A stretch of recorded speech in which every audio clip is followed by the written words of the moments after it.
guys, welcome back to my channel Artistic YK and I am Yukta, and today we are going to see a quickest Oreo smoothie recipe.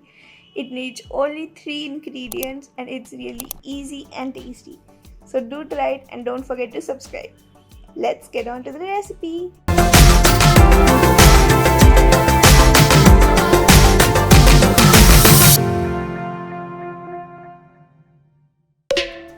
Now in a mixing jar, take 2 scoops of vanilla ice cream, 5 to 6 tablespoons of milk and 4 to 5 Oreos.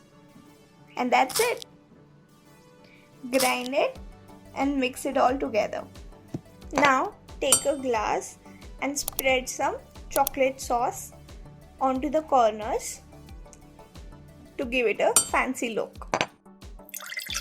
Now pour the Oreo smoothie into the glass and put a whole Oreo onto the top. It looks so cute, and also spread some Oreo chunks as well.